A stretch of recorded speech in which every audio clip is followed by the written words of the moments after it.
लेकिन फौरी तौर पर जो इमिग्रेशन वीज़ाज हैं उनका प्रोसेस रोक दिया गया है, ना अप्रूव होंगे ना इशू होंगे, जिसके सबब बहुत से पाकिस्तानी परेशान है। सेठ साहब, ये किन बेसिस पे फैसले किए जा रहे हैं? और पाकिस्तानियों के दावे हैं कि हम इंडिया से बहुत आगे निकल गए। इसको अब उन्होंने एक्सपैंड करके तमाम वीज़ों को शायद रोक दिया है। ये एक तरफ तो आप कह रहे हैं कि भारत का बाइकआउट, भारत को हम एयर स्पेस नहीं देंगे, भारत से ये करेंगे वो करेंगे, जबकि दुल्हन जो थी उसके सारे ड्रेसेस भारत के डिजाइनर्स ने ड्रेस मतलब बेचे थे। भारत की ना सिर्फ इकोनॉमी थ्राइव कर रही है बल्कि पूरी दुनिया उनके साथ रिश्ते नाते बनाना चाहती है। 75 कंट्रीज में पाकिस्तान आ गया, इसलिए तकलीफ हो रही है। हाँ, तो इंडिया नहीं आया ना, तकलीफ इस वजह से भी है। अच्छा, उसका जो रीज़न दी जा रही है पाकिस्तान को क्यों इंक्लूड कर लिया और इंडिया को क्यों नहीं किया, वो इसकी जो बेसिक बैकग्राउंड है ना इसकी, कि वो ये है कि आपको पता है ये डोनाल्ड ट्रंप का ये कहना है कि अमेरिकन वेलफेयर फैसिलिटीज़ जो हैं उसको नाजायज़ फ़ायदा उठाया जाता है और बहुत से पैसे ज़ाया होते हैं और ख़र्च होते हैं अमेरिकन टैक्स पेयर्स में। इसलिए इसी वजह से उन्होंने बहुत से एड प्रोग्राम्स बंद कर दिए। उनका जो डेटा है वो ये शो करता है कि पाकिस्तानी इमिग्रेंट्स जो हैं या जो कि इमिग्रेंट्स यहाँ वो ज़्यादातर जो है दे टेक एडवांटेज ऑफ कि जी हमारे पास नौकरी नहीं है, हमारी हालत ख़राब है, और जाके वो अमेरिकन टैक्स पेयर के ऊपर एक बोझ बनते हैं। ये बाय द वे उसी किस्म की आर्ग्यूमेंट है जो कि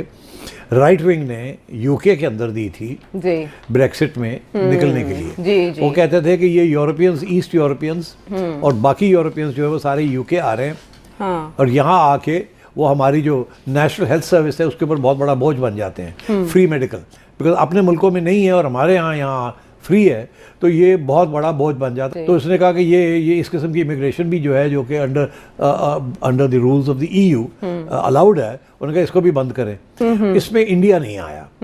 इसमें इंडियन इमिग्रेंट्स जो हैं वो जॉब्स ले लेते हैं और इसमें दो चीज़ें बताई गई हैं कि पाकिस्तानी इमिग्रेंट्स जो ज़्यादातर आते हैं वो लेबर क्लास से आते हैं।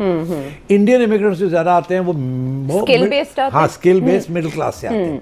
उनको नौकरियाँ मिल जाती हैं, वो अपना रोटी पानी उनको हो जाता है। हमारे यहाँ से जो लोग जाते हैं, ये कोई टैक्सी ड्राइवर बन जाता है, कुछ उससे पहले फैमिली मेम्बर्स होते हैं, लंबी लंबी बड़ी बड़ी फैमिलीज़ हैं।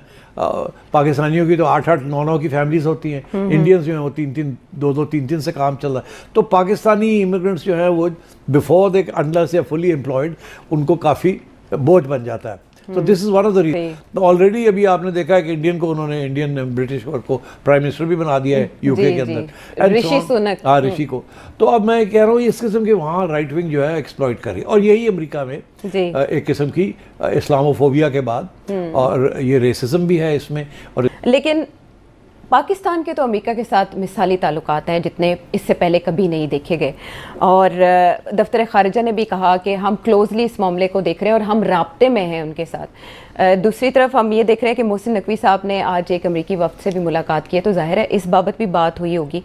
ये इनडेफिनेट पीरियड के लिए है, तो क्या पाकिस्तान अपना नाम इस लिस्ट से निकलवा सकता है इन एफर्ट्स के बाद? मेरा मिसाली ताल्लुकात ऐसा नहीं होगा, ख्याल निकलवा सकता। ये डोनाल्ड ट्रंप हमेशा कुछ करता है फिर पीछे हटता है। मैं आपको एक बड़ी इंटरेस्टिंग बात बताऊं, क्या? यकीन नहीं आएगा आपको। क्या नहीं आएगा? अच्छा, मुझे आइडिया है, चले आप बताएं। नहीं, आइडिया ये है कि मेरा अमेरिकन वीज़ा कोई 2 साल पहले एक्सपायर कर गया था। मुझे हमेशा 5 साल का विजिट वीज़ा मिलता था, B1 B2। तो मल्टीपल विजिट्स अलाउड होती हैं, 6 महीने से ज़्यादा रह नहीं सकते और आप काम शाम नहीं कर सकते जी। तो मुझे काफ़ी कॉन्फ्रेंसेस पे दावत आती थी, मैं जाता था, साल में 2-3 चक्कर लग जाते थे टू अटेंड सम कॉन्फ्रेंस और to speak at some conference. फिर जब कुछ 2 साल पहले मेरा जब वीज़ा एक्सपायर किया तो मैंने अप्लाई किया फॉर अ फ्रेश वीज़ा।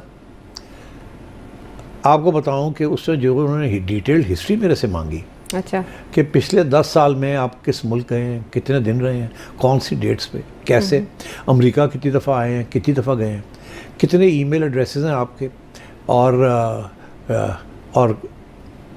और सबसे इम्पोर्टेंट पॉज आ गया कि आपकी कोई कन्विक्शन हुई है या नहीं कन्विक्शन हुई, या आप जेल गए हैं या जेल नहीं गए। अच्छा।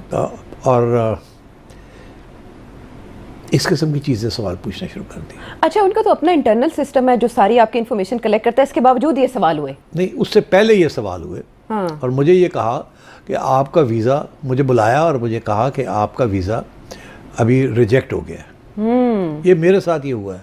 ओहो। तो मुझे कहा कि रिजेक्ट हो गया, और जुगनू का वीज़ा उन्होंने दे दिया उसको। अच्छा। 6 माह के बाद जुगनू का वीज़ा उसका आ गया, मेरा वीज़ा नहीं आया। मैंने इंक्वायरी की कि भाई क्या हो गया मेरे वीज़ा को, और जैसे जवाब आया कि रिजेक्शन हुई है, मगर अभी आप उम्मीद ना छोड़े, अभी इसको रिव्यू में हमने डाला हुआ है। वो रिव्यू भी चलती रही। आप यकीन करें 1.5 साल लगा before the review was complete, and before then one day I was issued the visa. मजहबी भी और हर तरह, और क्योंकि हम तो सारे ये भी भूल गए हैं, हम तो कहते हैं हम तो यहाँ के हैं ही नहीं, हम तो या तो अरब के हैं या टर्क हैं या गोरे हैं या अलेक्जेंडर के हैं। सो अगर आप अपनी जेनेटिक उसको ही मानने से इनकार कर रहे हैं, तो इमेजिन फिर इस नेशन का क्या हाल होगा। वो अपने एक 4 ईंट की मस्जिद में अपने परिस्तान में रह रहे हैं, और आगे दुनिया कहाँ से कहाँ पहुंच रही है। कि मतलब बंबई अटैक देखिए जब हुए तो कांग्रेस की गवर्नमेंट थी ना। आज हमारे यहाँ लोग कहते हैं कि जी मोदी जी जब तक हैं उस वक्त तक हमारे ताल्लुकात अच्छे नहीं हो सकते। तो मैं उनसे पूछता हूं, क्या उससे पहले दूध और शहद अच्छे की थे? नहरें बह रही जी, बिल्कुल। दोनों मुल्कों के दरमियान दूध और शहद की नहरें बह रही थी कि अचानक जो है वो बंद हो गई और वहां से खून बहना शुरू हो गया। तो भाई 2008 में तो मोदी जी नहीं थे ना। 1993 में मुंबई में अटैक्स हुए, मेरा ख्याल है 250 के करीब लोग मारे गए थे स्टॉक एक्सचेंज के पास और इधर उधर। उस वक्त तो मोदी जी नहीं थे ना। तो वो इंडियन ये कहते हैं कि you have really pushed us. BJP को सबसे ज्यादा फेवर अगर किसी ने किया, पाकिस्तान ने की है जी कि आपने बिल्कुल। अपनी पॉलिसीज ऐसी रखी कि आपने इंडिया को सांस नहीं लेने देना। इसलिए बहुत से इंडियन कहते हैं कि पाकिस्तान वो मुल्क है जहां से कभी हमें ठंडी हवा नहीं आई। और मैं पाकिस्तानियों से पूछता हूं, बल्कि जो लोग क्रिटिसाइज भी करते हैं कमेंट्स में आके, उनको मैं कोशिश करता हूं इंगेज करने की, मैं डिलीट नहीं करता उनका कमेंट। तो मैं उनको कहता हूं कि आके भाई मेरे आर्ग्यूमेंट्स को गलत साबित करो, आ जाओ मेरे शो पे। वो चैलेंज भी कबूल नहीं करते, इसलिए कि उनको शायद पता है कि they don't have strong arguments. बिल्कुल। तो और यानी वही वाली बात है कि अगर इंसान यही सोच ले कि जब वहां के अरनाब जो है बोलते हैं और वहां के लोग जब अब बोलते हैं, जब हम सुनते हैं तो हमें भी बहुत बुरा ही लगता है ना। तो हम तो 70 साल से वही बोली आ रहे हैं। ऑपरेशन सिंदूर के बाद से ही पाकिस्तानी ढोल नगाड़े बजा रहे थे और खुशियां मना रहे थे, और उनका ऐसा मानना था कि जो ट्रम्प है, यूनाइटेड स्टेट्स ऑफ अमेरिका के प्रेसिडेंट, वो पाकिस्तान का साथ दे रहे हैं, और अमेरिका के जो रिलेशन है वो पाकिस्तान के साथ बहुत ही अच्छे हो चुके हैं। वहीं दूसरी तरफ भारत के साथ उनके रिलेशन काफ़ी ख़राब हो चुके हैं, और इसका फ़ायदा पाकिस्तान को आने वाले वक्त में मिलेगा, और वो फ़ायदा शायद पाकिस्तान को मिल भी गया है। क्योंकि हाल ही में अमेरिका ने एक लिस्ट निकाली जिसमें कुछ कंट्रीज़ के नाम थे जिनका वीज़ा बैन कर दिया गया था, और उस कंट्री में पाकिस्तान का भी नाम था। अब पाकिस्तानी अपना सर खुजा रहे हैं और उन्हें ये समझ नहीं आ रही कि आखिर पाकिस्तान के अच्छे रिलेशन होने के बावजूद, ट्रंप के साथ उनकी अच्छी बातचीत होने के बावजूद ये कैसे हो गया कि पाकिस्तान के वीज़ा बैन हो गए।